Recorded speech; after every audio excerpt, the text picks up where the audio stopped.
কি অবস্থা কাঁচা বাচ্চারা, কেমন আছো সবাই? আশা করি সবাই অনেক অনেক ভালো আছো, সুস্থ আছো, সাবধানে আছো।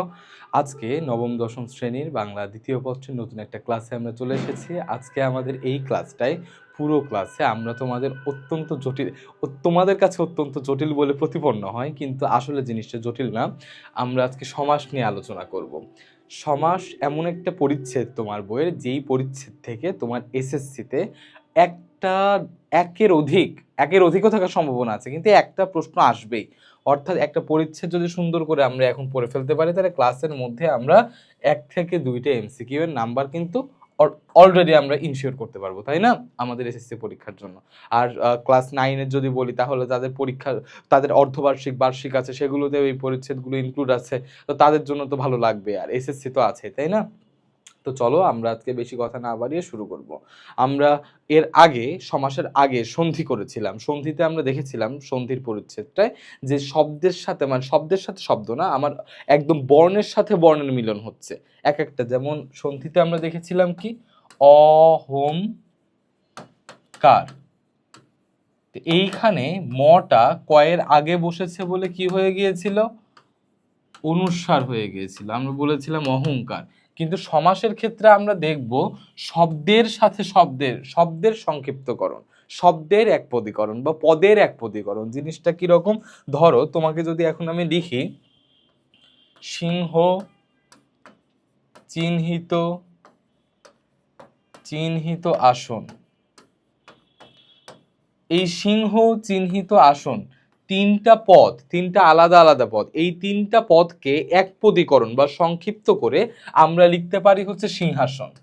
এই প্রক্রিয়াকে বলা হয় হচ্ছে সমাস, ঠিক আছে? মানে অনেকগুলা পদ এখানে আছে, এই পদগুলোকে একপদীকরণ করে তুমি লিখছো, এটাকে বলা হচ্ছে সমাস। ঠিক আরো আমি যদি উদাহরণ তোমাকে দিই, তাহলে সপ্ত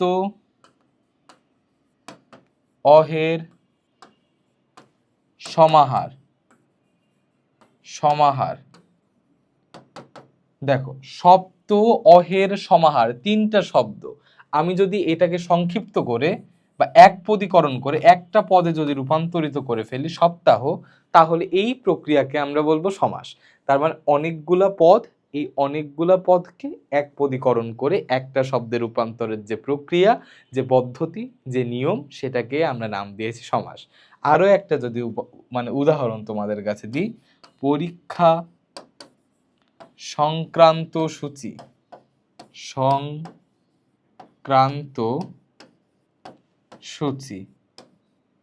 এই পরীক্ষা সংক্রান্ত সূচি, এইটাকে আমরা পরীক্ষা সংক্রান্ত সূচি এত বড় বা তিনটা পদ ব্যবহার না করে একটা পদের মাধ্যমে আমরা লিখতে পারি, সেটা হচ্ছে পরীক্ষা সূচি। তাহলে আমরা দেখতে পাচ্ছি যতগুলো পদই থাকুক না কেন, এতগুলো পদকে আমি একটা পদে যখন রূপান্তর করে লিখছি, সেই প্রক্রিয়াটাকে আমরা বলছি সমাস। এইবার আসো, এই সমাসের মধ্যে অনেকগুলো অংশ আছে। এই যে আমরা অনেকগুলো পদ লিখলাম, পরীক্ষা সংক্রান্ত সূচি, এইগুলা থেকে যখন আমি পরীক্ষা সূচি লিখছি, এই পার্টগুলোর এক একটা নাম আছে। এই নামগুলোকে তোমাকে এখন বুঝতে হবে। দেখো, সমাস করার পরে যে সমাসবদ্ধ যে ছোট্ট শব্দটা আমরা পেলাম, তাকে আমরা বলছি সমস্ত পদ। তাহলে দেখো, সমাস আমরা এতগুলো শব্দকে একপদীকরণ করে যখন লিখছি, এই পোর্শনটাকে আমি বলছি, এর নিচের দাগটা মুছে দিই, এই পোর্শনটাকে আমি বলছি সমস্ত পদ। এই পোর্শনকে আমি বলছি সমস্ত পদ। আচ্ছা, তাহলে সমাসবদ্ধ যে শব্দ, সেই শব্দ অর্থাৎ একপদীকরণ করার পরে যেটা আমি পেয়েছি, ওটার নাম দিয়েছি আমি সমস্ত পদ। এবার সমস্ত পদ পেতে গেলে তো আগে আমাকে এই তিনটে শব্দ তো ব্যবহার করা লেগেছে, এই তিনটে পদ তো ব্যবহার করা লেগেছে। তো সমস্ত পদ বের করার জন্য, সমস্ত পদ নির্ণয় করার জন্য আমরা যে লাইনটা লিখেছিলাম, এই বাক্য পুরোটাকে আমরা বলবো হচ্ছে ব্যাস বাক্য বা বিগ্রহ বাক্য। ব্যাস বাক্য অথবা বিগ্রহ বাক্য। এবং এই ব্যাস বাক্য অথবা বিগ্রহ বাক্য, যেটাই আমরা বলছি যে সিংহ চিহ্নিত আসন, সপ্ত অহের সমাহার, পরীক্ষা সংক্রান্ত সূচি, এই অংশটাকে আমরা বলছি হচ্ছে ব্যাস বাক্য বা বিগ্রহ বাক্য। এই ব্যাস বাক্য আর বিগ্রহ বাক্যের আমরা কয়েকটা পার্ট করতে পারি। যেমন ব্যাস বাক্য আর বিগ্রহ বাক্যের শুরুর যেই পদটা তাকে আমরা বলি পূর্বপদ, তাকে আমরা বলি পূর্বপদ। আর ব্যাস বাক্য বা বিগ্রহ বাক্যের শেষের যেই পদটা তাকে আমরা বলি পরপদ, পরপদ। এই পূর্বপদ আর পরপদের অর্থের প্রাধান্যের উপর ভিত্তি করেই আমরা অনেকগুলো সমাস নির্ণয় করে থাকি। তো আশা করি এতটুকু বুঝতে তোমাদের সমস্যা নাই। তাহলে আমরা যদি একদম আগে থেকে আসি, যে আমরা সমাস বলতে কি জেনেছিলাম? সমাস, সমাস হচ্ছে একাধিক পদের এক পদীকরণ। সমাস হচ্ছে একাধিক পদের, একাধিক পদের এক পদীকরণ, এক পদীকরণ। অর্থাৎ অনেকগুলো পদ থাকবে, অনেকগুলো পদ থাকবে, অনেকগুলো পদকে আমি একটা পদের মধ্যে লিখব। যেমন আমি আরো একটা উদাহরণ যদি তোমাদেরকে দিই, যে অশ্রু, অশ্রু সিক্ত নয়ন, সিক্ত নয়ন। আচ্ছা, অশ্রু সিক্ত নয়ন না বলে আমরা আরো একটু সহজ দিই। এটা তো আবার অন্য, এটা তো বোঝানোর জিনিস হয়ে গেল। তোমার হচ্ছে পরীক্ষা সংক্রান্ত সূচি তো আমরা বললাম সপ্তাহের চৌরাস্তা, চার বা চৌ রাস্তার সমাহার, রাস্তার সমাহার। তা আমরা এটাকে বলতে পারি চৌরাস্তা, চৌরাস্তা। তাহলে দেখো তো, আমি আগের পৃষ্ঠায় আগের স্লাইডে যেটা পড়িয়েছিলাম সেই অনুসারে এইটা হচ্ছে সমাস হচ্ছে। কেন হচ্ছে? অনেকগুলো পদ আছে, অনেকগুলো পদকে আমি এক পদীকরণ করে চৌরাস্তা লিখেছি, সমাস হচ্ছে। তো সমাসবদ্ধ যে শব্দটা তাকে আমি বলছি, মানে যেটা উত্তর যেটা পেলাম সেটাকে আমি বললাম সমস্ত পদ, সমস্ত পদ। আর এই যেই তোমার হচ্ছে পুরো বাক্যটা, এই বাক্যটাকে আমি বললাম ব্যাস বাক্য বা বিগ্রহ বাক্য, ব্যাস বাক্য বা বিগ্রহ বাক্য। আশা করি তোমার এতটুকু বুঝতে সমস্যা হওয়ার কথা না। আর আরেকটা টার্ম তোমাদের আছে, সেটা হচ্ছে সমস্যমান পদ। তো এই ব্যাস বাক্যের যতগুলো শব্দ আছে প্রত্যেকটা শব্দকে এক একটা সমস্যমান পদ বলা হয়। তো আশা করি এতটুকু বুঝতে তোমাদের সমস্যা হওয়ার কথা না। আমরা চলো আমাদের স্লাইডে চলে যাই। কি বলেছে? সমাসের মাধ্যমে নতুন শব্দ গঠিত হয়। ভালো, সমাসের মাধ্যমে নতুন শব্দ গঠিত হচ্ছে সেটা আমরা দেখলাম, যে একাধিক পদের এক পদীকরণের মাধ্যমে নতুন একটা পরীক্ষা সংক্রান্ত সূচি। তিনটে আলাদা আলাদা শব্দ ছিল, তিনটে আলাদা আলাদা পদকে একীভূত করে আমরা দেখলাম পরীক্ষা সূচি, নতুন একটা শব্দ পেলাম। তাহলে আমরা দেখতে পেলাম সমাসের মাধ্যমে নতুন শব্দ গঠিত হচ্ছে। এটা আমাদের কাছে আমাদের নতুন কিছু না। পরে বলেছে বাক্যের মধ্যে পরস্পর সম্পর্কিত একাধিক পদের এক শব্দে পরিণত হওয়াকে সমাস বলা হচ্ছে। তাহলে দেখো আমরা কি বললাম, একাধিক পদকে আমি একটা পদ বা একটা শব্দের মধ্যে রূপান্তরিত করেছি। এই প্রক্রিয়ার নাম আমরা দিয়েছি হচ্ছে সমাস। আশা করি এতটুকু বুঝতেও তোমার সমস্যা হওয়ার কথা না। এবার একটু উদাহরণ দিয়েছে, দেখো উদাহরণের মধ্যে বলেছে প্রথম বাক্য। আচ্ছা, পরীক্ষা সমূহের, দেখো জিনিসটা কি রকম হচ্ছে, পরীক্ষা সমূহের নিয়ন্ত্রক পরীক্ষার সময় পরীক্ষা সংক্রান্ত সূচি স্কুল ও কলেজে পাঠানোর নির্দেশ দিয়েছেন। Okay fine. তো এই বাক্যটাকে যদি আমরা সমাসের উপর সমাসবদ্ধ শব্দ দিয়ে যদি আমরা রিপ্লেস করি তাহলে কি রকম হবে? এই পরীক্ষা সমূহের নিয়ন্ত্রক না লিখে আমরা পরীক্ষা নিয়ন্ত্রক লিখতে পারি। আমরা তো ছোট করে নিয়ে আসবো, তাই না? পরীক্ষা নিয়ন্ত্রক লিখতে পারি। তাহলে সেই ক্ষেত্রে পরীক্ষা সমূহের নিয়ন্ত্রক এই বাক্যটাকে আমরা বলছি হচ্ছে ব্যাস বাক্য, ব্যাস বাক্য। আর তার থেকে যে আমরা এক পদীকরণ করে ফেলেছি এটাকে আমরা বলছি সমাসবদ্ধ পদ, বা আমরা বলছি সমস্ত পদ, সমস্ত পদ। তারপরে বলেছে পরীক্ষার সময় সংক্রান্ত, দেখো পরীক্ষার সময় সংক্রান্ত সূচি। তো এই পরীক্ষার সময় সংক্রান্ত সূচি না লিখে আমরা লিখতে পারি পরীক্ষা সূচি, ছোট করে লিখতে পারি পরীক্ষা সূচি। সেই ক্ষেত্রে এই পরীক্ষা সূচিটা হবে হচ্ছে এই পরীক্ষা সংক্রান্ত সূচি, এইটা পরীক্ষার সময় সংক্রান্ত সূচি এটা হবে ব্যাস বাক্য, আর পরীক্ষা সূচি এটা হবে সমস্ত পদ। তারপর বলেছে স্কুল ও কলেজ, স্কুল আর কলেজ এই রকম ও দিয়ে না লিখে আমরা এইভাবে লিখতে পারি স্কুল হাইফেন কলেজ, কলেজ। সেক্ষেত্রে এই স্কুল হাইফেন কলেজ এটা হবে সমস্ত পদ বা সমাসবদ্ধ শব্দ, আর এই স্কুল ও কলেজ হবে ব্যাসবাক্য। তো চলো এটাকে যদি সমাসবদ্ধ শব্দ দিয়ে আমি রিপ্লেস করি তাহলে কি রকম দাঁড়ায় দেখো, পরীক্ষা সমূহের নিয়ন্ত্রকের জায়গায় পরীক্ষা নিয়ন্ত্রক আমি সমাসবদ্ধ শব্দ লিখেছি। তাহলে পরীক্ষা নিয়ন্ত্রক, পরীক্ষার সময়সূচি, পরীক্ষার সময়সূচি, পরীক্ষার সময় সংক্রান্ত সূচিকে আমি বলে থাকি পরীক্ষার সময়সূচি, ঠিক আছে, বা পরীক্ষার সূচি। স্কুল ও কলেজ না লিখে আমি লিখেছি হচ্ছে স্কুল কলেজ বা স্কুল কলেজে পাঠানোর নির্দেশ দিয়েছেন। এতটুকুর মধ্যে আশা করি প্রবলেম হওয়ার কথা না। এইবার আমরা তোমার আগের স্লাইডে যেটা দেখিয়েছিলাম যে আমরা ব্যাস বাক্য বা বিগ্রহ বাক্য, সমস্ত পদ, সবস্যমান পদ ও পরপদ, মানে পূর্বপদ পরপদ, এগুলো যেই দেখেছিলাম আমরা সেগুলো একটু দেখি। প্রথম বাক্যের পরীক্ষা সমূহের নিয়ন্ত্রক, পরীক্ষা আমি একটু মুছে ফেলি, ঠিক আছে, তাহলে তোমাদের জন্য আবার বুঝতে সুবিধা হবে। দেখো কি বলেছে, পরীক্ষা সমূহের নিয়ন্ত্রক, সময় সংক্রান্ত সূচি আর স্কুল ও কলেজ। তো এইগুলো কি, এই যে পরীক্ষা সমূহের নিয়ন্ত্রক, পরীক্ষার সময় সংক্রান্ত সূচি আর স্কুল ও কলেজ, এইগুলা কি বলেছে, এইগুলা হচ্ছে ব্যাস বাক্য, এইগুলো হচ্ছে পরিপূর্ণ বাক্য। এইখান থেকে সংক্ষেপে আমি পরবর্তীতে নতুন একটা সমাসবদ্ধ শব্দ বা সমস্ত পদ তৈরি করেছি। তাহলে এই তিনটা বাক্যকে আমরা বলছি ব্যাস বাক্য।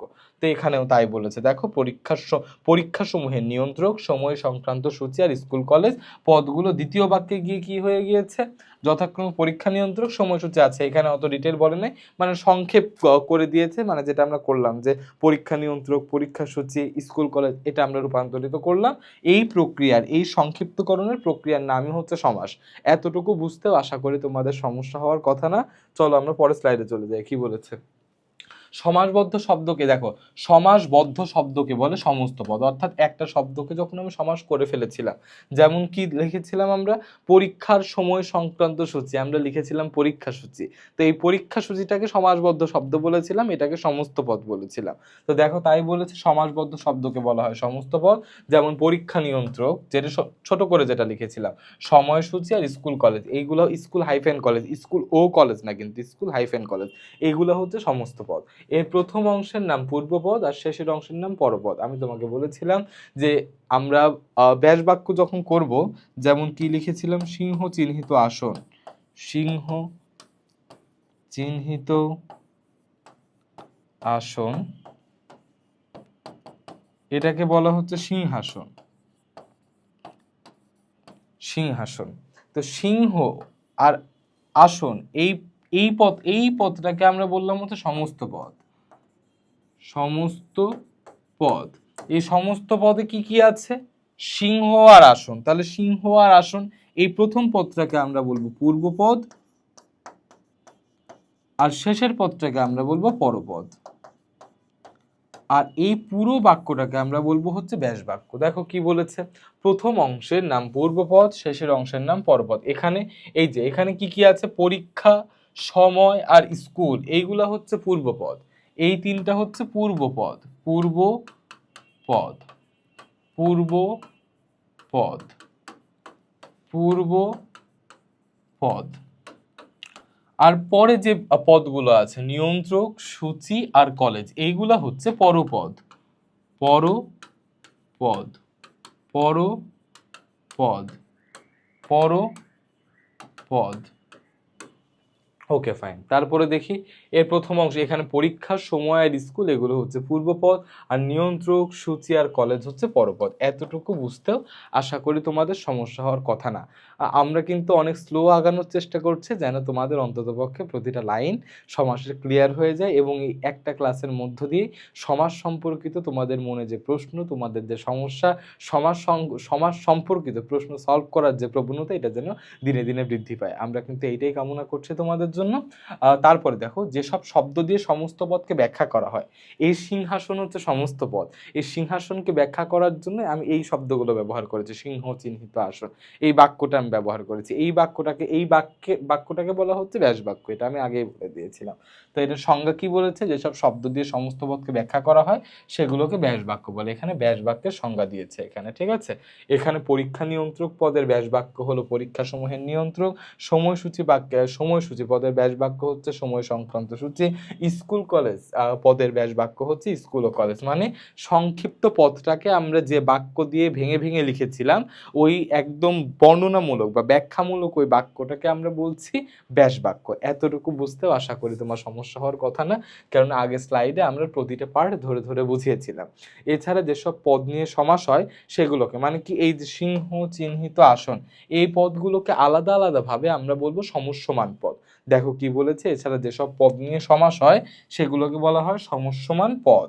যেমন প্রথম বাক্যের পরীক্ষাসমূহের নিয়ন্ত্রক, পদগুলোর পরীক্ষাসমূহের এবং নিয়ন্ত্রক হচ্ছে সমস্যমান পদ। এইটাও বোঝার কিছু নাই। চলো আমরা সামনের দিকে চলে যাব। এখন সামনে আমাদের কি বলেছে, সমাস সাধারণত এক শব্দে লেখা হয়। যেমন দেখো সমাসবদ্ধ পদ সাধারণত এক শব্দে লিখবো আমরা, আর অথবা মাঝে মাঝে আমরা হাইফেন দিয়েও লিখতে পারবো। যেমন স্কুল ও কলেজকে যখন আমরা সংক্ষেপে লিখেছিলাম তখন দেখো স্কুল আর কলেজের মধ্যেখানে আমি একটা হাইফেন দিয়েছিলাম, তার মানে সমাসবদ্ধ শব্দকে আমি একটা পদের মাধ্যমে একটা পদ দ্বারা মানে লিখবো, অথবা আমি তোমার কি লিখতে পারি তাদের মাঝখানে একটা হাইফেন বড় জোর আমি দিতে পারি। অন্যভাবে আলাদা আলাদা করে আমি সমাসবদ্ধ শব্দ লিখতে পারবো না। যেমন দেখো ত্রিনয়ন, ত্রিনয়নের সমাহার বা তিন নয়নের সমাহার, ত্রিনয়ন, ত্রিধারা, ত্রিশূল, সবগুলো কিন্তু এক বাক্যে লেখা হচ্ছে, ঠিক আছে। ত্রিধারা, ত্রিশূল এক বাক্যে বলছে, এক শব্দে লেখা হচ্ছে ত্রিশূল। আশা করি এতটুকু বুঝতেও তোমাদের সমস্যা হওয়ার কথা না। চলো আমরা চলে যাচ্ছি। কি বলেছে, স্কুল কলেজ কিছু ক্ষেত্রে পূর্বপদ ও পরপদকে আলাদা করে লেখা হয়, যেমন পরীক্ষা নিয়ন্ত্রক। ওকে ফাইন, আলাদা করে এটা দরকার নেই। এবার আসি, সমাসকে মূলত চার ভাগে ভাগ করা হয়। সমাসের প্রকারভেদ আসবো এখন আমরা। সমাসের প্রকারভেদ আমরা আগে জেনেছিলাম 6 প্রকার, এখন আমরা জানবো হচ্ছে 4 প্রকার, ঠিক আছে। তো সমাসকে যে 4 ভাগে ভাগ করা হয় আমাদেরকে খুব সুন্দর করে বানানগুলো মনে রাখতে হবে। দেখো তোমরা অনেক সময় দ্বন্দ্বতে একটা দয়ের নিচে ব দাও, এই যে এরকম দাও দ্বন্দ্ব, বাট দুইটা দয়ের নিচে ব, আবার কেউ ধ লাগায় দাও না, এইটাও ভুল। আবার যে এরকম দাও এইটাও ভুল, আবার যে এইরকম দাও সেইটাও ভুল। মূলত বানান হচ্ছে দন্তের নয় দয় বয়, দন্তের নয় দয় ব, এইটাই হচ্ছে মূল বানান, ঠিক আছে। তাহলে প্রথম সমাসের নাম হচ্ছে দ্বন্দ্ব সমাস। দ্বন্দ্ব সমাস, প্রথম সমাস হচ্ছে দ্বন্দ্ব সমাস।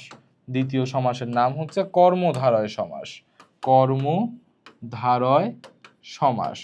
তৃতীয় সমাসের নাম হচ্ছে তৎপুরুষ সমাস, তৎপুরুষ সমাস, তৎপুরুষ সমাস। চতুর্থ যে সমাস অর্থাৎ লাস্ট ওয়ান, শেষেরটার নাম হচ্ছে বহুব্রীহি সমাস, বহুব্রীহি। মাঝখানের দুইটা লিখতে তোমাদের কি সমস্যা হয়, তোমরা অনেকে লিখে ফেলো হচ্ছে কর্মধারায়, কর্মধারায়। তো এই কর্মধারায় শব্দটা ভুল, সঠিকটা হচ্ছে কর্মধারয়, ধারয়, ঠিক আছে। তাহলে কর্মধারায় না, কর্মধারয়। তাহলে এতটুকু বুঝতে সমস্যা হলে হবে না। এবার আসি বহুব্রীহি সমাস, বহুব্রীহি সমাস। এই বানানটা লিখতেও তোমরা ভুল করো। দেখো বহু অনেকে লেখে এরকম ব্রীহি, এইটা ভুল। মনে রাখার সিস্টেম কি, দেখো এক টান দিয়ে উঠবে, এক টান দিয়ে দুইটা কার উঠবে, ঠিক আছে। এক টান দিয়ে দুইটাই কার উঠবে, প্রথমটা দীর্ঘি পরেরটা রস্যি, এক টান দিয়ে, এই যে দীর্ঘিকার এই যে রস্যিকার, ঠিক আছে। দেখো আগে রস্যিকার দিতে গেলে পরে দীর্ঘিকার দিতে গেলে কিন্তু কলম ওঠানো লাগতেছে, কিন্তু একবার তোমার যদি দীর্ঘি রস্যি একসাথে দাও, এই যে একসাথে দুইটা কার দিয়ে দিলাম, এটা হচ্ছে দীর্ঘিকার, এটা হচ্ছে রস্যিকার। আশা করি সমস্যা হওয়ার কথা না। তাহলে বহুব্রীহি বানানেও আমরা এক টান দিয়ে দুইটা কার লিখে ফেলবো, ঠিক আছে। তাহলে বানানটা কিরকম হচ্ছে, বহু বহু ব্রীহি। আশা করি এতটুকু বুঝতে সমস্যা হওয়ার তোমার কথা না। তাহলে 4টা প্রকারের সমাসের নাম, আপাতত সমাসের নামগুলো আমরা জানি, পরে তো আমরা তো ডিটেইলস আলোচনা করবোই, তাই না। দেখো তাহলে দ্বন্দ্ব সমাস, কর্মধারয় সমাস, তৎপুরুষ সমাস আর বহুব্রীহি সমাস। সমাস মূলত হচ্ছে প্রধানত 4 প্রকার, সমাস প্রধানত হচ্ছে 4 প্রকার। এতটুকু বুঝতেও আশা করি তোমার সমস্যা হওয়ার কথা না। চলো আমরা নেক্সট স্লাইডে চলে যাই। আমাদের প্রথম যে সমাসটা আছে, প্রথম সমাসটা আছে আমার হচ্ছে দ্বন্দ্ব সমাস, দ্বন্দ্ব সমাস। তো দ্বন্দ্ব সমাসের সংজ্ঞা বলার আগে আমি একটু বলে নিই, আমরা কি দেখেছিলাম সমাসে কিছুক্ষণ আগে, স্কুল ও কলেজ। এই রকম ও এবং এই টাইপের ব্যাস বাক্য দিয়ে যে সমাসগুলো গঠিত হবে তাদেরকে আমরা বলবো হচ্ছে দ্বন্দ্ব সমাস। মানে যেগুলোতে ও এবং বা কমা দিয়ে একাধিক শব্দ আছে, কমা দিয়ে লিখতে হচ্ছে, এই সমাসগুলোকে আমরা বলবো হচ্ছে দ্বন্দ্ব সমাস। ঠিক আছে, যেমন কি রকম দেখো, তোমাকে যদি আমি বলি মা ও বাবা, মা ও বাবা, ছেলে ও মেয়ে, ছেলে ও মেয়ে, তারপরে কি বলি বর ও কনে, বর ও কনে, হিংসা ও বিদ্বেষ, হিংসা ও বিদ্বেষ, ওহি ও নকুল, ওহি ও নকুল।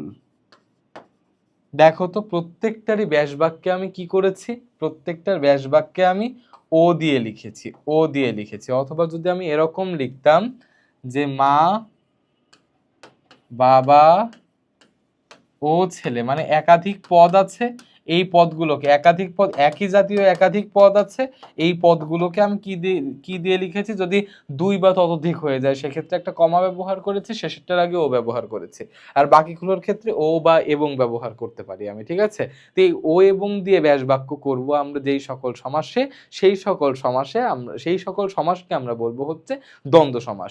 তো দ্বন্দ্ব সমাসকে দ্বন্দ্ব সমাস, আচ্ছা আমরা আগে ইটা লিখি যে সমস্যমান পদ কি করে লিখবো, আমরা সমস্ত পদ কি করে লিখবো, মা হাইফেন বাবা হাইফেন ছেলে, মা বাবা ছেলে। তারপরে এখানে কি বলবো আমরা, মা হাইফেন বাবা, ছেলে হাইফেন মেয়ে, বর হাইফেন কনে, হিংসা হাইফেন বিদ্বেষ, বিদ্বেষ, আর ওহি হাইফেন নকুল, ওহি হাইফেন নকুল। তাহলে দেখো আমরা সমস্ত পদ যেগুলো লিখেছি, সমস্ত পদে আমরা কিন্তু একটা করে হাইফেন দিয়ে লিখেছি, সমস্ত পদে আমরা কিন্তু একটা করে হাইফেন দিয়ে লিখেছি। তাহলে আমরা কি দেখলাম, আমাদের এই ব্যাস বাক্যের যে জায়গাটা আছে, এই ব্যাস বাক্যের জায়গাটায় আমরা ও এবং এই শব্দগুলো ব্যবহার করছি, বা একাধিক দুই বা ততোধিক পদ থেকে থাকলে একটা করে কমা ব্যবহার করছি, আর সমস্ত পদ লেখার ক্ষেত্রে আমরা একটা করে হাইফেন ব্যবহার করছি একাধিক পদের মধ্যে।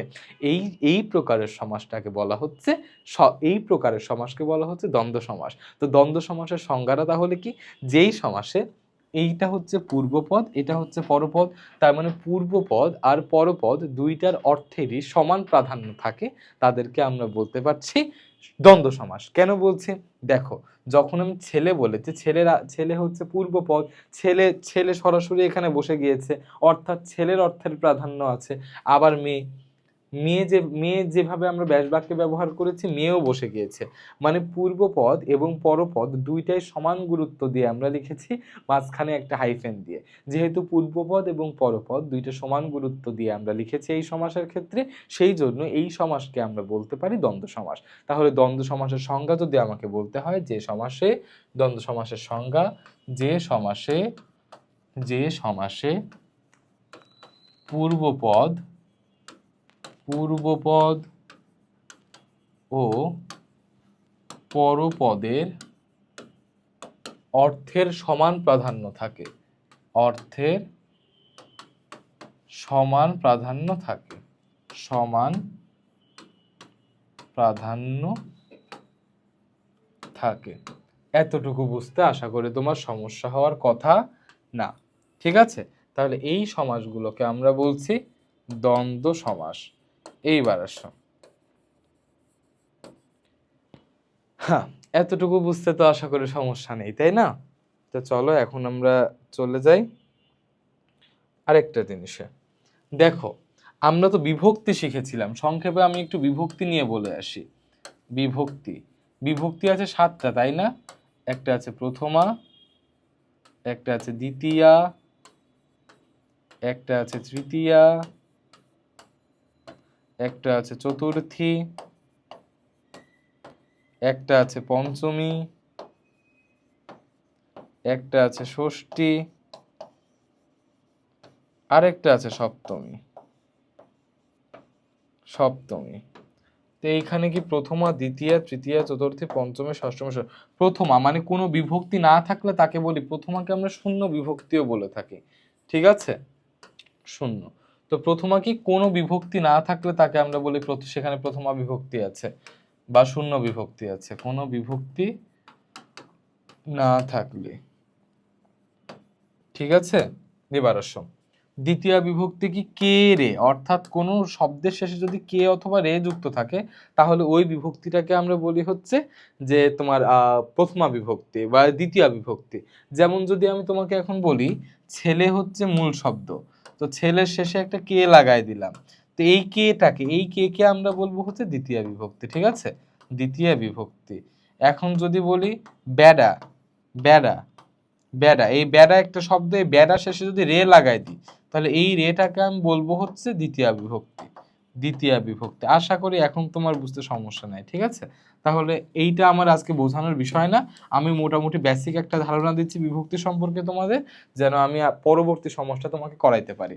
তাহলে তৃতীয় বিভক্তিতে চলে আসি এবার। তৃতীয়া কি, দ্বারা দিয়া কর্তৃক হচ্ছে তৃতীয়া, দ্বারা দিয়া কর্তৃক, এইগুলো বিভক্তি তোমার লাগবে না, আমি আপাতত সংক্ষেপেই লিখে যাই। কর্তৃক তৃতীয়া, কে রে চতুর্থী, হইতে থেকে চেয়ে পঞ্চমী, হইতে থেকে চেয়ে পঞ্চমী, র এর ষষ্ঠী, র এর ষষ্ঠী, এ ইয়োতে সপ্তমী, এ ইয়োতে সপ্তমী। দেখো এইটা মনে রাখা লাগবে তোমার দ্বন্দ্ব সমাসের ক্ষেত্রে, সপ্তমী বিভক্তিতে এ আছে, একটা মনে রাখলেই হবে, সপ্তমী বিভক্তিতে এ আছে, সপ্তমী বিভক্তিতে এ আছে, এ এ।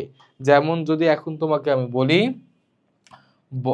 ছল, ছল বল, ঠিক আছে, এর সাথে যদি আমি একটি এ বিভক্তি লাগিয়ে দিই ছলে বলে, দেখো ছলে বলে যখন বললাম তখন এর সাথে একটা করে এ বিভক্তি যুক্ত আছে, তো এই এ বিভক্তি যদি যুক্ত থাকে তাহলে ওই দ্বন্দ্ব সমাস, এটা কিন্তু দ্বন্দ্ব সমাস হয়, দেখো মাঝখানে হাইফেন দিয়ে লিখেছি, যদি এখানে আমি ব্যাস বাক্য করতাম তাহলে হতো ছল ও বল, ছল ও বল, এখানে যদি ব্যাস বাক্য করতাম তাহলে হতো ছলে ও বলে, ছলে ও বলে।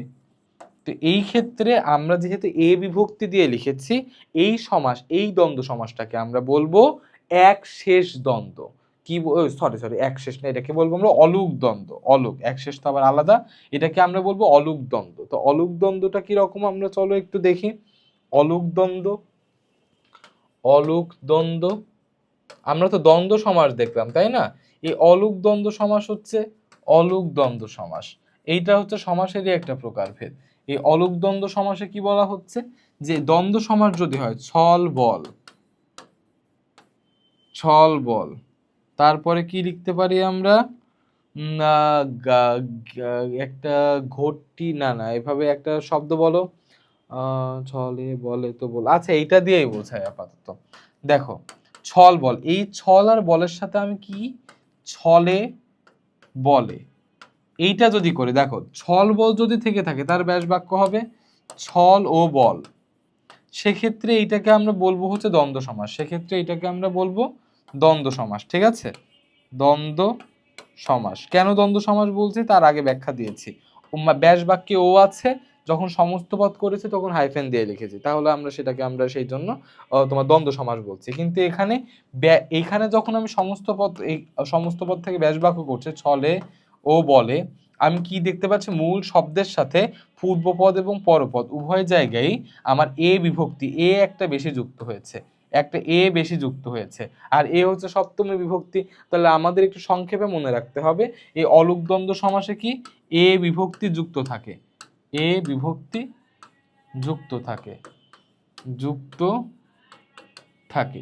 এরকম কোন সমাসে যদি এ বিভক্তি যুক্ত থাকে, মাঝখানে ও থাকে বা মাঝখানে হাইফেন থাকে, তাহলে আমি সেটাকে বলতে পারবো অলুক দ্বন্দ্ব সমাস। তাহলে এই সমাসটাকে আমরা বলবো অলুক দ্বন্দ্ব, দ্বন্দ্ব সমাস। তাহলে অলুক দ্বন্দ্ব সমাসটা আমি আরো একবার বলি, দ্বন্দ্ব সমাস দ্বন্দ্ব সমাসের মতোই হবে, কিন্তু দ্বন্দ্ব সমাসটার দুইটা তোমার হচ্ছে ই থাকবে, দুইটা পার্টে একটা করে এ বিভক্তি যুক্ত থাকবে, এটাই হচ্ছে তোমার অলুক দ্বন্দ্ব সমাস। আশা করি অলুক দ্বন্দ্ব সমাস বা দ্বন্দ্ব সমাস বুঝতে তোমার সমস্যা নেই। এইবার আমরা একটু স্লাইডে চলে যাব, ঠিক আছে। এইবার আমরা একটু স্লাইডে যাব। দেখো সমাস মূলত 4 প্রকার: দ্বন্দ্ব, কর্মধারয়, তৎপুরুষ, বহুব্রীহি। এটা আমি তোমাদেরকে বলে দিয়েছি কিছুক্ষণ আগে, স্লাইড যখন পড়িয়েছি তখন বলেছি। দ্বন্দ্ব সমাস সংজ্ঞায় কি বলেছে? দ্বন্দ্ব সমাস পূর্বপদ ও পরপদ উভয়ের অর্থে সমান প্রাধান্য দেয়। কিছুক্ষণ আগে কি বলেছিলাম? যে পূর্বপদ পরপদ যেই দুইটা আছে তাদের উভয়ের অর্থেরই সমান প্রাধান্য থাকবে। যেমন উদাহরণ দিয়েছে সোনারূপা। সোনারূপা হচ্ছে সমস্ত পদ হাইফেন দিয়ে লেখা আছে, আমরা বলেছিলাম। এটার ব্যাস বাক্য করলে হয় সোনা ও রূপা। দেখো এখানে সোনাকেও, সোনার অর্থেরও প্রাধান্য আছে, রূপার অর্থেরও প্রাধান্য আছে। ঠিক আছে, ওকে ফাইন। এখন এখানে এখানে উদাহরণ দিয়েছে, দরকার নাই, আমি এখন চলে যাব কাজের জিনিসে। এখানে তো আমরা পড়ালাম তাই না? এবার আসি দ্বন্দ্ব সমাসের ক্ষেত্রে সমজাতীয় বিপরীত ও অনুরূপ শব্দের সংযোগ ঘটে। যেমন কিছুক্ষণ আগে আমরা কি লিখেছিলাম? হাত পা, ছেলে মেয়ে, বর কনে, মা বাবা ছেলে, এই টাইপের, মানে একাধিক পদের বা উভয় হয় বিপরীত হতে পারে, সেটা সমার্থক হতে পারে বা এক জাতীয় হতে পারে, এই রকম অনেকগুলো পদের সন্নিবেশ ঘটে। ঠিক আছে, তো দেখো কি বলেছে, মা ও বাবা, এখানে ও দিয়ে লিখেছিলাম, হাইফেন দিয়ে লিখেছি পরবর্তীতে মা বাবা। স্বর্গ ও নরক, হাইফেন দিয়ে লিখেছি স্বর্গ নরক। জমা ও খরচ, হাইফেন দিয়ে একসাথে লিখলাম জমা খরচ। হাত ও পা, হাইফেন দিয়ে লিখলাম হাত পা। 19 ও 20, হাইফেন দিয়ে লিখলাম 19-20। ঝড় ও বৃষ্টি, এখানে ঝড় বৃষ্টি লিখে দিলাম। পোটলা ও পুটলি, মানে আমরা যতগুলো দেখতে পাচ্ছি ততগুলোই আমরা এখানে, কিন্তু সমাস কিন্তু মুখস্থ করতে যেও না যে এইটা দ্বন্দ্ব সমাস, এটা দ্বন্দ্ব সমাস। বুঝবা যে কোনটাই দ্বন্দ্ব সমাসে প্রথম মানে পূর্বপদ এবং পরপদ, মানে শুরুতে যে পদটা আছে শেষে যে পদটা আছে, দুইটা পদেরই অর্থের সমান প্রাধান্য থাকবে। অর্থাৎ তুমি আগে দেখবা যে ও দিয়ে সমাস করা যাচ্ছে কিনা। ও দিয়ে যদি ব্যাস বাক্য তৈরি করা যায় তাহলে তুমি বুঝে ফেলবা যে ওটা হচ্ছে দ্বন্দ্ব সমাস। ও এবং কমা এগুলো দিয়ে যদি তোমার ব্যাস বাক্য করা যায় তাহলে তুমি বুঝে ফেলবো ওটা দ্বন্দ্ব সমাস। কিছু দ্বন্দ্ব সমাসে পূর্বপদ ও পরপদে বিভক্তি সমাসবদ্ধ থাকলেও বিদ্যমান থাকে। এই ধরনের দ্বন্দ্ব সমাসের নাম অলোক দ্বন্দ্ব সমাস। তাহলে আমরা কি দেখলাম? এখানে বিভক্তি রূপে এ যুক্ত থাকে, এ যুক্ত থাকে বা এ বিভক্তি যুক্ত থাকে। ঠিক আছে, এ বিভক্তি যুক্ত থাকে। যেমন দেখো হাতে ও কলমে, তার মানে হাতে কলমে, হাতে একটা এ বিভক্তি যুক্ত আছে আর কলমে একটা এ বিভক্তি যুক্ত আছে। তাহলে সেক্ষেত্রে দেখো হাতে কলমে, দেখো আমরা এখানে লিখতে পারতাম চোখ মুখ, তাহলে চোখ ও মুখ করতে পারতাম। এখানে চোখে ও মুখে, অর্থাৎ মূল শব্দের সাথে একটা দেখতে পাচ্ছি এ বিভক্তি যুক্ত আছে। এ বিভক্তি যুক্ত থাকলে ওই সমাসটাকে, ওই দ্বন্দ্ব সমাসকে আমরা বলবো অলুক দ্বন্দ্ব সমাস। তাহলে চোখে ও মুখে, চলনে ও বলনে, দেখো এখানেও এ বিভক্তি, এখানেও এ বিভক্তি, এখানেও এ বিভক্তি, এখানেও এ বিভক্তি। তার মানে এই ক্ষেত্রে এই বিভক্তিগুলো যুক্ত থাকলে আমরা সেটাকে বলছি অলুক দ্বন্দ্ব সমাস। সমস্যমান পদ কখনো 2 এর বেশি হতে পারে। আচ্ছা, সমস্যমান পদ মানে কি? সমাসের ব্যাস বাক্যের মধ্যে যতগুলো পদ ব্যবহৃত হবে সবগুলো পদকে মিলে আমরা বলছি সমস্যমান পদ।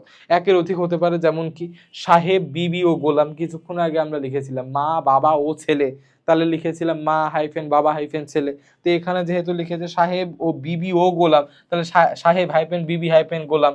ঠিক আছে, হাত পা চোখ ও কান, তাহলে আমরা যেরকম লিখেছিলাম মা বাবা ও ছেলে, মানে সমস্ত পদ করার সময় লিখেছিলাম মা বাবা ও ছেলে। তো এইখানেও মা বাবা হাইফেন মা হাইফেন বাবা হাইফেন ছেলে সমস্ত পদ করার সময় লিখেছিলাম। এখানে বলেছে কি হাত পা চোখ ও কান, তো যখন আমি সমস্ত পদ করব তখন সবার মাঝখানে একটা করে হাইফেন বসে যাবে। দেখো হাত হাইফেন পা হাইফেন চোখ হাইফেন কান ইত্যাদি। এই দ্বন্দ্ব সমাস হচ্ছে সমাসের জগতে সব থেকে সহজ সমাস। এই সমাসের মানে এত সহজ, এর আসলে বোঝার মতো কোনো অংশ নাই। ঠিক আছে, আশা করি এতটুকু বুঝতেও তোমার সমস্যা হওয়ার কথা না। এতটুকু যদি বুঝতে না পারো তাহলে কি করতে হবে? তোমার আগের অংশটা আরেকবার একটু রিভিউ দেখতে হবে, পূর্বের অংশটা একবার একটু রিভিউ দেখে আসলে দেখবা যে মোটামুটি তোমার কাছে যে সহজ লাগছে। ঠিক আছে, বা যদি বারবার না দেখো তাহলে কিন্তু তোমার কাছে মানে দূরবোধ্য মনে হবে। অন্ততপক্ষে আমি আশা করি আমার যারা স্টুডেন্ট আছো, যারা ক্লাস করছো, তারা মানে প্রথম একটা জায়গায় না বুঝলে ওই জায়গাটা আবার রিপিট শুনবে। এরকম যখন একাধিকবার রিপিট শুনবে একটা টপিকই, তখন দেখবা যে সমস্যা থাকবে না।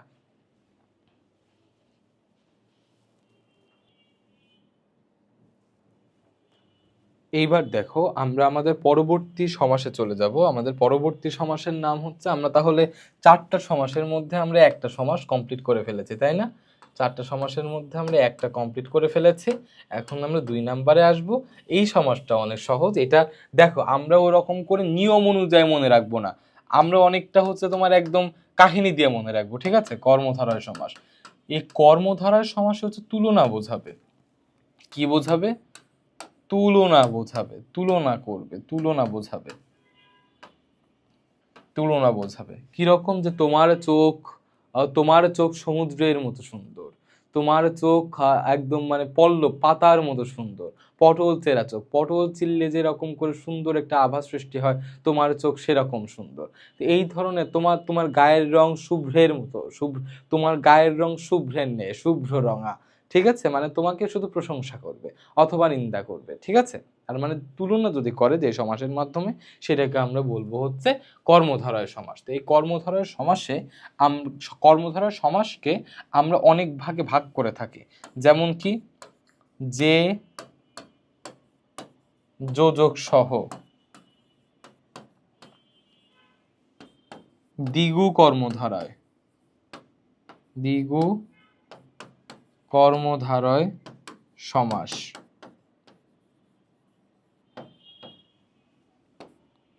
তারপরে বলেছে উপমান কর্মধারয় সমাস, উপমান কর্মধারয় সমাস, উপমিত কর্মধারয় সমাস, উপমিত কর্মধারয় সমাস। আরেকটা আছে রূপক কর্মধারয় সমাস, রূপক কর্মধারয় সমাস। এর মাঝখানে একটা বাদ গিয়েছে, এই দ্বিগু আর উপমানের মাঝখানে, তো সেইটা আমি শেষে লিখে দিচ্ছি, মধ্যপদলোপী কর্মধারয় সমাস। মধ্যপদলোপী, এই ভয় পাওয়ার দরকার নাই নামগুলো দেখে, ঠিক আছে? অত্যন্ত সহজ জিনিসটা। দেখো প্রথমে এইটা মূলত সমাসের মধ্যে না, তাও যেহেতু এইভাবেও সমাস করা যায় ওই জন্য রেখেছি। মূলত পার্ট হচ্ছে এগুলো। তাহলে দ্বিগু কর্মধারয়, তারপর এইটাকে 1 দিলাম, এটাকে 2 দিলাম, এইটাকে 3 দিলাম, 4 5 6। তাহলে আমরা এই কর্মধারয় সমাসকে 6টা ভাগে ভাগ করেছি। একটা হচ্ছে যে যোজক সহ যদি থাকে, তাহলে যে যোজক সহ ব্যাস বাক্য লিখে দিই। যে যোজক সহ ব্যাস বাক্য যদি থাকে, ব্যাস বাক্য যদি থাকে তাহলে সেটা। আর এছাড়া দ্বিগু কর্মধারয় সমাস হতে পারে, উপমান কর্মধারয় সমাস হতে পারে, উপমিত কর্মধারয় সমাস হতে পারে, রূপক কর্মধারয় সমাস হতে পারে, আর মধ্য পদলোপী কর্মধারয় সমাস হতে পারে। তো চলো আমরা একদম প্রথম থেকে শুরু করি। দেখো এখানে কি হয়, এখানে আমি যদি সংজ্ঞা মনে রাখতে হয় সংজ্ঞা মনে রাখো, কিন্তু ওভাবে আমি মনে রাখতে বলি না। পরপদের অর্থের প্রাধান্য থাকে, পরপদের অর্থের প্রাধান্য থাকে, অর্থের প্রাধান্য থাকে। এইটা আমি তোমাকে কখনো, এটা যদি সংজ্ঞা মুখস্থ করার দরকার মুখস্থ করে ফেলে এমসিকিউ এর জন্য, প্রাধান্য থাকে। কিন্তু সমাস নির্ণয় করার ক্ষেত্রে তোমাকে এই সংজ্ঞা দিয়ে কিন্তু কাজ দিবে না, তোমাকে তখন এই নিয়মগুলো মনে রাখতে হবে। দেখো যে এবার যদি আমি তোমাকে বলি উদাহরণ দিই, আমরা একটা একটা করে, ঠিক আছে? একটা একটা করে উদাহরণ দিই। কি বলেছে? খাস যে জমি, প্রথমটা বলেছিলাম কি কি বলেছিলাম? যে যোজক সহ, যে যোজক সহ ব্যাস বাক্য, যোজক সহ ব্যাস বাক্য। তাহলে খাস যে জমি, খাস যে জমি, এই যে যোজক সহ ব্যাস বাক্য হয়েছে কি রকম? এই যে দেখো ব্যাস বাক্যের মধ্যে যে আছে, তো এইটাকে সংক্ষিপ্ত করে আমি খাস জমি লিখতে পারি, খাস জমি, খাস জমি লিখতে পারি, তাই না? আবার যে দিয়ে যদি আমি লিখি, হাতে পরা হয় যে ঘড়ি, হাতে পরা হয় যে ঘড়ি, যে ঘড়ি, এইটাকে আমি বলতে পারি হাত ঘড়ি, হাত ঘড়ি বলতে পারি এটাকে, ঠিক আছে? হাত ঘড়ি বলতে পারি। তার মানে আমরা যে যোজক সহ ব্যাস বাক্য মানে কি, যে ব্যাস বাক্যের মধ্যে কি আছে দেখো তো, প্রত্যেকটা ক্ষেত্রে যে আছে। এই যে হাত ঘড়ি, হাত ঘড়ির যখন আমি ব্যাস বাক্য করলাম, হাতে পরা হয় যে ঘড়ি, এই যে আছে। আবার খাস জমি, খাস যে জমি, যে আছে ব্যাস বাক্যের মধ্যে। অর্থাৎ ব্যাস বাক্য করার পর ব্যাস বাক্যের মধ্যে যদি যে থাকে, তাহলে সেই সমাসগুলোকে আমি বলছি হচ্ছে তোমার এই যে যোজক সহ ব্যাস বাক্যের যে নিয়মের মধ্যে আমরা ফেলিয়েছি ওটা, ঠিক আছে? আরো তোমার হচ্ছে আরো কয়েকটা উদাহরণ লিখে দিই আমরা, যে ভাজা যে বেগুন, ভাজা যে বেগুন। আরো কয়েকটা লিখে দিই, সিদ্ধ যে আলু, সিদ্ধ যে আলু। আরো লিখি কনক যে চাপা, কনক যে চাপা, কনক যে চাপা। আরো লিখি টাক যে মাথা, টাক যে মাথা। তারপর আরো লিখি যে চালাক সে চতুর, সে চতুর। ঠিক আছে, আরো লিখি, আরো লিখি যে শান্ত সে শিষ্ট, যে শান্ত সে শিষ্ট। ঠিক আছে, চলো এইবার আমরা সমাস করি। দেখো প্রত্যেকটা ক্ষেত্রেই কিন্তু আমি যখন ব্যাস বাক্য লিখেছি, ব্যাস বাক্যে যে আছে, ভাজা যে বেগুন, সিদ্ধ যে আলু, কনক যে চাপা, টাক যে মাথা, যে চালাক সে চতুর, যে শান্ত সে শিষ্ট। তার মানে প্রত্যেকটা ক্ষেত্রে ব্যাস বাক্যে আমার যে আছে, এবং ব্যাস বাক্যে যে থাকার ফলে যে সমাস হবে সেটাকে আমরা বলেছিলাম কর্মধারয় সমাস। এবার দেখো যে ভাজা যে বেগুন, এটাকে যদি আমি সংক্ষেপে লিখি তাহলে বেগুন ভাজা, বেগুন ভাজা, বেগুন ভাজা। আজকে এমনি বৃষ্টি হয়েছে আমাদের এখানে, আমার বেগুন ভাজা দিয়ে খিচুড়ি খেতে খুব মন চাচ্ছে। সিদ্ধ যে আলু, কি বলেছে? সিদ্ধ আলু, সিদ্ধ আলু বা আলু সিদ্ধ, আলু সিদ্ধ, সিদ্ধ আলুই বলা যায়, সিদ্ধ আলু বা আলু সিদ্ধ যে কোনো একটাই বলা যায়। ঠিক আছে, তারপরে বলেছে কি কনক যে চাপা, তাহলে কি হবে? কনক চাপা, কনক চাপা। তারপরে কি বলেছে? টাক যে মাথা, টাক মাথা, টাক মাথা। তারপরে কি বলেছে? যে চালাক সে চতুর, তাহলে আমি বলতে পারি চালাক চতুর, চালাক চতুর। আমরা এইটা যে কর্মধারা, এটা চিনলাম কি করে? ব্যাস বাক্যের মধ্যে যে আছে, যে আছে, ব্যাস বাক্যের মধ্যে যে আছে দেখে আমরা চিনে ফেলতে পারবো। সমাস করা কঠিন না, কিন্তু কোন সমাস এটা বোঝা কঠিন। তাহলে ব্যাস বাক্যে যে আছে দেখে আমি বলতে পারলাম কি যে শান্ত সে শিষ্ট, এটা শান্ত শিষ্ট। তা আমরা ব্যাস বাক্যে যে দেখে বুঝে ফেললাম হচ্ছে যে এটা হচ্ছে কর্মধারয় সমাস। তা আমরা মূলত এভাবেই মনে রাখবো, আমরা এরকম সংজ্ঞা দিয়ে মনে রাখার দরকার নাই। মূলত তোমার হচ্ছে যে এই যে থাকলে আমরা বুঝে ফেলবো, এমসিকিউতে কোনো এরকম দিয়ে দিবে যে খাস জমি, এটা কোন সমাস, তখন তুমি ব্যাস বাক্য করো খাস যে জমি, তার মানে যে আছে, যে থাকলে বলেছিলাম কর্মধারা, তাহলে কর্মধারয় সমাস। এইভাবেই তোমার করতে হবে। ঠিক আছে, তাহলে এবার দ্বিতীয়টায় চলে যায়। চলো, দ্বিতীয়টায় আমরা বলেছিলাম দ্বিগু কর্মধারয় সমাস, দ্বিগু কর্মধারয় সমাস, কর্মধারয় সমাস। What is the means of দ্বিগু কর্মধারয় সমাস? দ্বিগু কর্মধারয় সমাস হচ্ছে দ্বিগু, দ্বিগু, দ্বিগু। এইটা একটু শর্ট ট্রিক্স শিখাই দিই, শর্ট ট্রিক্স, শর্ট ট্রিক্স। এইটা দ্বিগু কর্মধারয় সমাসের শর্ট ট্রিক্স হচ্ছে, দ্বিগু কর্মধারয় সমাসের আমার ব্যাস বাক্যে সমাহার লিখতে হবে, ব্যাস বাক্যে সমাহার লিখতে হবে, সমাহার লিখতে হবে, লিখতে হবে।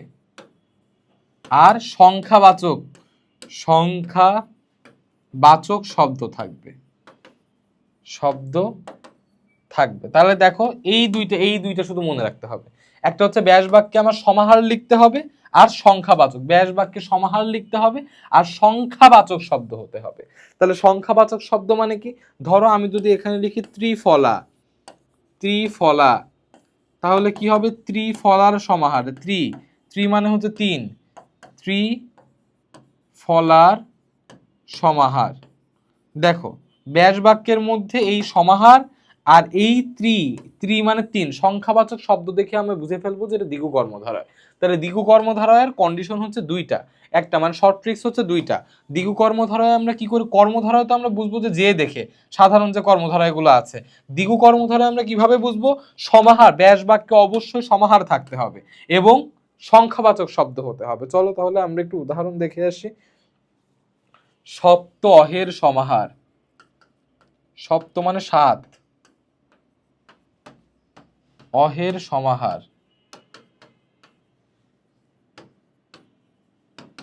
সপ্তাহ।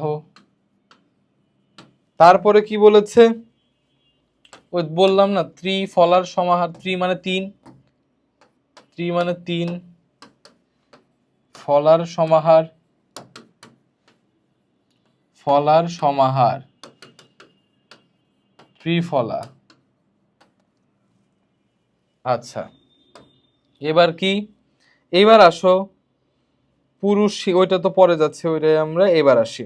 তারপরে বলেছে কি চার রাস্তার, চার, চার বা চৌ রাস্তার সমাহার।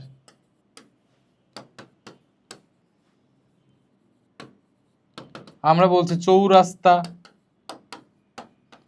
এখানে মিলন, এই সমাহারের জায়গায় আমরা মিলনও বলতে পারি, এই ক্ষেত্রে আমরা মিলনও বলতে পারি, চার রাস্তার মিলন বা সমাহার একই জিনিস। তারপরে আমরা আরো বলতে পারি সপ্তাহের সমাহার, বলেছি না, শত অব্দের সমাহার, শত অব্দের সমাহার, সেটাকে আমরা বলতে পারি শতাব্দী। দেখো এইখানে কি কি বলেছে, আমার দুইটা কন্ডিশন ছিল, সংখ্যাবাচক হতে হবে আর ব্যাস বাক্যে সমাহার থাকতে হবে। দেখো সপ্তাহের সমাহার মানে 7 দিনের সমাহার, ত্রিফলার সমাহার মানে 3 ফলার সমাহার, চৌরাস্তার সমাহার, চৌরাস্তার সমাহার বা মিলন মানে 4 রাস্তা মানে চৌরাস্তা, এখানে 4 সংখ্যা, শত অব্দের সমাহার, শতাব্দী মানে 100 বছর, ঠিক আছে, মানে সংখ্যাবাচক। এটা কি সংখ্যাবাচক তো হয়েছেই, সংখ্যাবাচক তো হয়েছে, তার সাথে ব্যাস বাক্যে কি আছে, সমাহারও আছে, সমাহারও আছে। তো এই ব্যাস বাক্যে সমাহার এবং সংখ্যাবাচক শব্দ দুইটা মিলে আমরা বলতে পারছি কি, আমরা বলতে পারছি হচ্ছে যে এটা দ্বিগু কর্মধারয় সমাস, এটা দ্বিগু কর্মধারয় সমাস, দ্বিগু কর্মধারয় সমাস।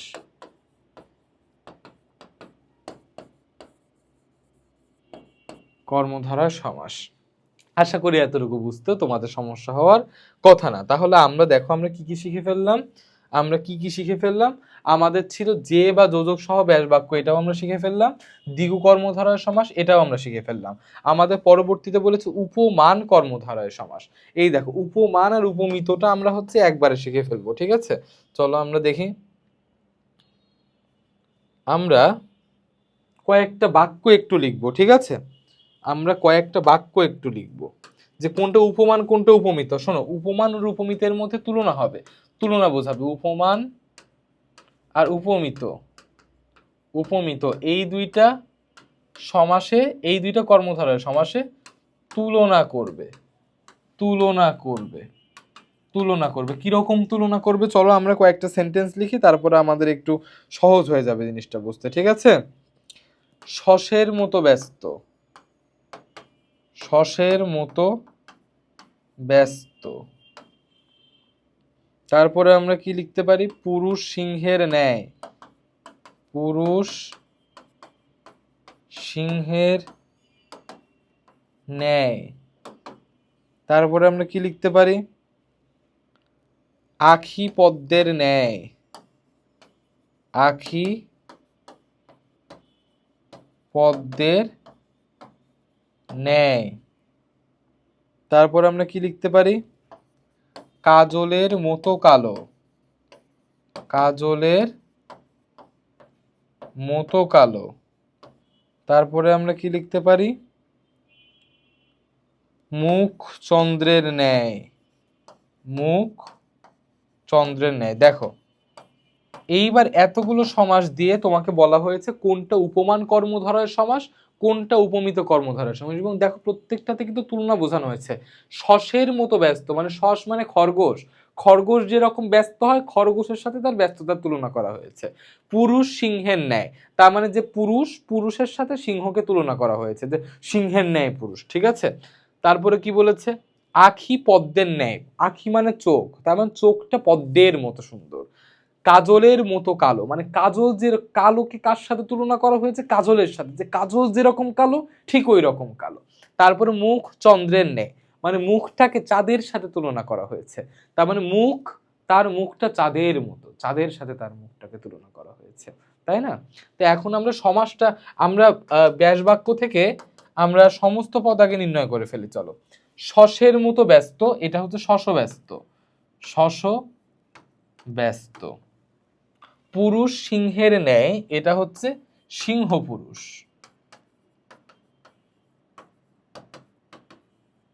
সিংহ পুরুষ। আখি পদ্মের ন্যায়, আখি পদ্ম, আখি পদ্ম। তারপরে কি বলেছে, কাজলের মতো কালো, কাজল কালো,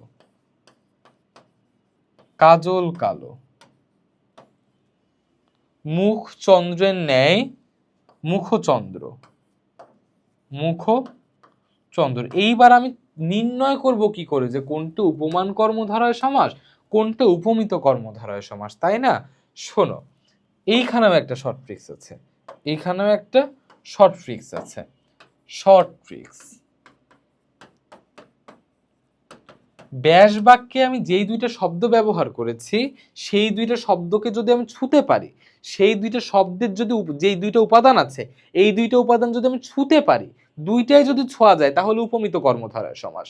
আর যদি দুইটাকে ছোঁয়া না যায় তাহলে একটাকে যদি ছুঁতে পারি তাহলে সেটা হবে হচ্ছে উপমান কর্মধারয়। কিরকম দেখো, এর আগের পৃষ্ঠায় দেখি। শস মানে হচ্ছে খরগোশ, শস মানে কি খরগোশ। তো খরগোশ তো একটা প্রাণী, খরগোশকে তো আমি চাইলেই কোলে তুলে আদর করতে পারবো, মানে ছুঁতে পারবো। কিন্তু ব্যস্ত, ব্যস্ততা একটা অনুভূতি, মানে ব্যস্তকে কি তুমি ছুঁতে পারবা? পারবা না। তাহলে দুইটার মধ্যে মানে পূর্বপদ আর পরপদ এই দুইটার মধ্যে একটাকে তুমি ছুঁতে পারছো, একটাকে ছুঁয়ে দেখতে পারছো না। তাহলে যেহেতু একটাকে তুমি ছুঁয়ে দেখতে পারছো না সেই জন্য আমরা এটাকে বলবো উপমান, উপমান কর্মধারয় সমাস, কর্মধারয় সমাস। ঠিক আছে, এবার দেখো কি বলেছে, পুরুষ সিংহের ন্যায়। পুরুষ আর সিংহ, পুরুষকেও তুমি ছুঁতে পারো, সিংহকেও তুমি ছুঁতে পারো। তার মানে দুইটাকে যেহেতু তুমি ছুঁতে পারো তাহলে তোমার কি দুটোকেই যেহেতু ছোঁয়া যাচ্ছে সেই জন্য আমরা এটাকে বলবো উপমিত, উপমিত কর্মধারয় সমাস। তাহলে শর্ট ট্রিক্সটা কিরকম হলো, যদি শর্ট ট্রিক্সটা কিরকম হলো, ব্যাস বাক্যের পূর্ব ও পরপদকে স্পর্শ করা গেলে, স্পর্শ করা সম্ভব হলে উপমিত কর্মধারয় হবে নাম্বার 1। আর নাম্বার 2, ব্যাস বাক্যের পূর্ব ও পরপদকে স্পর্শ করা সম্ভব পরপদের, আচ্ছা এখানে একটু স্পেসিফিক করে দিই, পরপদের যে কোনো একটিকে স্পর্শ করা সম্ভব না হলে উপমান কর্মধারয় হবে, উপমান কর্মধারয় হবে। তাহলে জিনিসটা আমরা কি দেখলাম, ব্যাস বাক্যের পূর্ব আর পর দুইটা পদকে যদি আমি স্পর্শ করতে পারি তাহলে উপমিত কর্মধারয়, দুইটা পদকে স্পর্শ না করে একটাকে যদি স্পর্শ করতে পারি তাহলে সেটা হবে উপমান কর্মধারয়। তাহলে এখন তোমরা আমাকে বলবা, এখানে বলেছে কি আখি আর পদ্ম, আখিকেও আমি স্পর্শ করতে পারি, পদ্মকেও আমি স্পর্শ করতে পারি। তাহলে আখি আর পদ্ম দুইটাকে যেহেতু আমি স্পর্শ করতে পারি, আমরা শর্ট ট্রিক্সের নিয়ম অনুযায়ী আমরা কি দেখছি, উভয়কে স্পর্শ করা যদি যায় তাহলে সেটাকে আমরা বলছি উপমিত। তাহলে আমরা কি লিখে দিব এখন, উপমিত কর্মধারয় সমাস। কি লিখব, উপমিত কর্মধারয় সমাস। তারপরে কি বলেছে, কাজলের মতো কালো, কাজল কালো। তো কাজলের মতো কালো তার মানে কি, কাজলকে আমি স্পর্শ করতে পারি কিন্তু কালোকে তো আমি কালো তো একটা রংকে তো আমি স্পর্শ করতে পারি না, রং তো আমি দেখতে পারি কিন্তু স্পর্শ করতে পারি না, তাই না? তার মানে কি বলেছে, এইটা হবে উপমান। যেহেতু একটাকে স্পর্শ করতে পারতে, কাজল তো আমরা চোখে লাগাচ্ছি, কাজল তো স্পর্শ করাই যায়, কিন্তু কাজলের যে কালো তো একটা অনুভূতি, রং, এটাকে তো আমি স্পর্শ করতে পারছি না। তাহলে এটাকে আমি বলবো উপমান কর্মধারয় সমাস, উপমান কর্মধারয় সমাস। তারপরে কি বলেছে, মুখ চন্দ্রের ন্যায়। দেখো মুখকে স্পর্শ করতে পারছে এই যে, আর চন্দ্র মানে চাঁদ, চাঁদকে তো স্পর্শ আমরা করতে পারি কিভাবে? চাঁদে তো এই যে অনেকেই চাঁদে গিয়েছে না, অনেকেই কিন্তু চাঁদে গিয়েছে, অনেক বিজ্ঞানীরাই কিন্তু চাঁদে গিয়েছে, মহাকাশ বিজ্ঞানী, তারা তো চাঁদকে স্পর্শ করে দেখেছে। তো এই চাঁদকে স্পর্শ করে দেখার কারণে আমরা চাঁদকে স্পর্শ করতে পারছি। তাহলে মুখ ও চন্দ্র, মুখকেও স্পর্শ করতে পারি, চাঁদকেও স্পর্শ করতে পারি, উভয়কে স্পর্শ করতে পারার কারণে আমার এটাকে আমি বলবো কি উপমিত কর্মধারয় সমাস। উপমিত কর্মধারয় সমাস। আশা করি উপমান আর উপমিত এই দুইটা কর্মধারয় সমাসে তোমার জীবনে কোনোদিন ভুল হবে না। তার মানে আমরা কি দেখতে পাচ্ছি, তুলনা বোঝানো হচ্ছে, মানে ন্যায় বা মতো এই টাইপের তোমার হচ্ছে এই টাইপের শব্দ ব্যাস বাক্যে থাকবে, ন্যায় বা মতো এই টাইপের শব্দ ব্যাস বাক্যে থাকবে, মানে তুলনা করা অর্থে যে শব্দগুলো ব্যবহৃত হয় এগুলো থাকবে ব্যাস বাক্যে। এটা দেখে আমি বুঝবো যে কর্মধারয়। আর উপমান না উপমিত এটা বোঝার জন্য কি দুইটাকে যদি ছুঁয়ে দেখতে পারি তাহলে সেটা হবে উপমিত, আর যদি একটাকে ছুঁইতে পারি, পরপদ আর পূর্বপদের একটাকে যদি ছোঁয়া যায়, স্পর্শ করা যায়, তাহলে সেটা হবে উপমান। এতটুকু বুঝতে আশা করি তোমার সমস্যা হওয়ার কথা না। চলো তাহলে দেখে ফেলি আমরা কোন কোন কর্মধারয় শেষ করলাম আমরা। দেখো তাহলে আমরা যে যে যোজক সহ ব্যাস বাক্য এটা করে ফেলেছি, দ্বিগুণ কর্মধারয় সমাস এটা করে ফেলেছি, উপমান কর্মধারয়, উপমিত কর্মধারয় এইটাও আমরা করে ফেলেছি। এখন আমার বলেছে কি রূপক কর্মধারয় সমাস।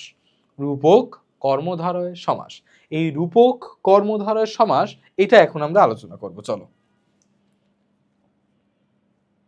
রূপক কর্মধারয় সমাস, ওকে ফাইন। এরপরে দেখো রূপক কর্মধারয় সমাস।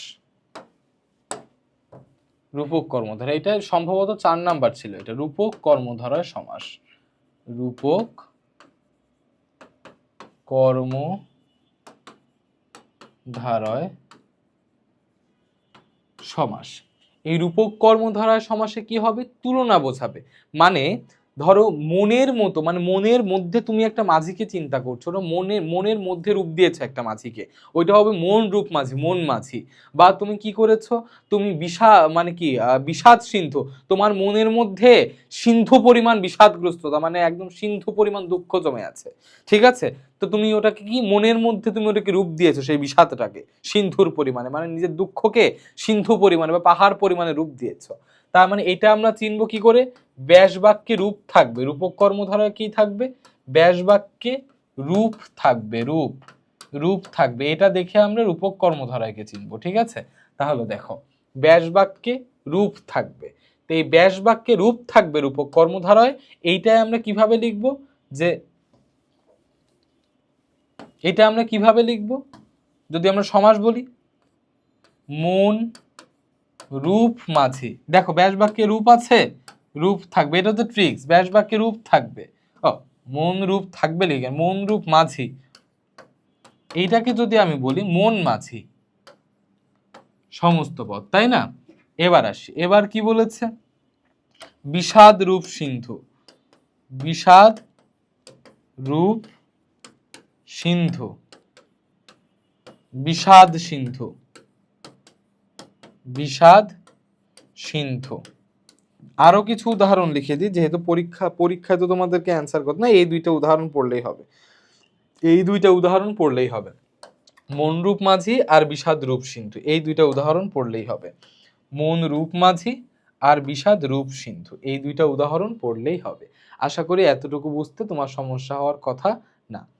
আচ্ছা তাহলে বিষাদ রূপ সিন্ধু, তার মানে আমরা কি দেখেছিলাম, রূপক কর্মধারায় রূপ শব্দটা থাকতে হবে ব্যাস বাক্যে, রূপ আছে, রূপ আছে, রূপ দেখে আমরা বুঝবো যে এটা হচ্ছে তোমার কি সমাস, এটা হচ্ছে তোমার রূপক কর্মধারয় সমাস। চলো এখন আমরা চলে যাই, আমাদের আর একটা টপিক বাকি আছে রূপ কর্মধারয়, সেটা হচ্ছে মধ্যপদলোপী কর্মধারয়। এটা হচ্ছে সব থেকে সোজা, ওই জন্য এইটা আমরা একটু শেষে আসলাম। মধ্যপদলোপী কর্মধারয়, মধ্যপদলোপী কর্মধারয় সমাস, কর্মধারয় সমাস। মধ্যপদলোপী কর্মধারয় সমাসে আমরা কি লিখছি বলতো, আগে আমাকে একটু বুঝতে হবে মধ্যপদলোপী মানে কি, মধ্যপদলোপী এইটা মানে কি, what is the means of মধ্য। দেখো মধ্যের পদ লোপ পাবে, মধ্যপদলোপী মানে কি, মধ্যের যে পদ থাকবে মধ্য পদ লোপ পাবে, লোপ পাবে। তাহলে মধ্যপদ লোপ পাবে যে সমাসে তাকে আমি বলবো মধ্যপদলোপী কর্মধারয় সমাস। আশা করি এতটুকু বুঝতেও তোমার সমস্যা হওয়ার কথা না। ঠিক আছে, তাহলে মধ্যপদলোপী কর্মধারয় কি, যে যেই কর্মধারয় সমাসে মধ্যপদ লোপ পাবে তাকে আমরা বলছি হচ্ছে মধ্যপদলোপী কর্মধারয় সমাস। আশা করি এতটুকু বুঝতে সমস্যা হবার কথা না। এবার আমরা চলে যাচ্ছি মধ্যপদলোপী কর্মধারয়টা কি জিনিস, কিভাবে মধ্যপদ লোপ পাবে। ঠিক আছে, চলো আমরা চলে যাই। সিংহ চিহ্নিত আসন, সিংহ চিহ্নিত আসন, এটা ব্যাস বাক্য, এটাকে সংক্ষেপে লিখলে আমরা বলবো সিংহাসন। সিংহাসন, তাহলে সিংহাসন চিহ্নিত, দেখো যখন আমরা বলেছি ব্যাস বাক্য থেকে মাঝের যে পদটা আছে এটা হচ্ছে মধ্যপদ ছিল, মধ্যপদ লোপ পেয়ে গেছে, মধ্যপদ লোপ পেয়ে আমি যখন সিংহাসন লিখেছি শুধু সিংহ আর আসন এই দুইটা ব্যবহার করেছি, এইখানে দেখো এই চিহ্নিত কিন্তু ব্যবহার করা হয় নাই। পরীক্ষা সংক্রান্ত সূচি, পরীক্ষা সংক্রান্ত সূচি, সংক্রান্ত সূচি, দেখো যখন আমি ব্যাস বাক্য করছি তখন আমি কি লিখছি, পরীক্ষা সূচি, পরীক্ষা সূচি। এইখানে কিন্তু মাঝখানে যে মধ্যপদ যেটা সংক্রান্ত এটা লিখছি না, তার মানে মাঝের পদ লোপ পেয়ে যে সমাস হচ্ছে সেটা হচ্ছে মধ্যপদলোপী কর্মধারা।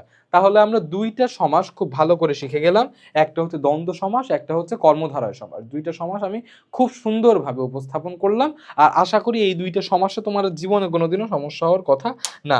আমাদের এই সমাসটা আমরা হচ্ছে দুইটা অংশে তোমাদের ক্লাসটা নিব। ঠিক আছে, সমাসের দুইটা অংশে আমরা হচ্ছে ক্লাস নিব, একটা হচ্ছে প্রথম অংশ, একটা হচ্ছে দ্বিতীয় অংশ। একটা প্রথম অংশ, আজকে এই সমাসের এই ক্লাসটা হচ্ছে প্রথম অংশ, প্রথম অংশ, প্রথম অংশ এটা। আমরা দ্বিতীয় অংশে আমরা প্রথম অংশে আমরা কি পড়ালাম, সমাসের বেসিক, সমাস, সমাস আলোচনা করলাম, সমাস আলোচনা, দ্বন্দ্ব সমাস আর কর্মধারয় সমাস। সমাসের দ্বিতীয় অংশে আমরা তৎপুরুষ আর বহুব্রীহি এই দুইটা সমাস নিয়ে আলোচনা করব। যেহেতু সমাস পরিচ্ছেদটা একটু তোমার বোঝা লাগবে সেই জন্য আমরা দুইটা অংশ করে নিয়েছি, যেন তোমরা ক্লাস করতে করতে বোর ফিল না করো। অনেকক্ষণ ধরে ক্লাস করছো, অনেকক্ষণ ধরে সমাসের মতো জটিল একটা বিষয় তোমরা সমাধান করছো। আশা করি প্রথম প্রথম জটিল লাগবে, বাট বারবার প্র্যাকটিস করতে করতে আমরা দেখবো যখন এমসিকিউ সেশনে যাব তখন দেখবা যে তোমাদের সমস্যাই হচ্ছে না। তা আশা করি এতটুকু বুঝতে কারো সমস্যা নেই, বুঝতে পেরেছো। যদি বুঝতে সমস্যা থাকে ফেসবুক গ্রুপ আছে, ওখানে আমাকে তোমরা জানাতে পারো, আমার সাথে কন্ট্যাক্ট করতে পারো, ফেসবুক গ্রুপে আমি আছি। ফেসবুক তোমাদের যে তোমাদের 9-10-এর যে ফেসবুক গ্রুপ আছে প্রত্যেকটা একাডেমিক গ্রুপে আমি আছি, জানাইতে পারো ওখানে, আমি ওখানে সর্বোচ্চ মানে সমাধান দেওয়ার চেষ্টা করব।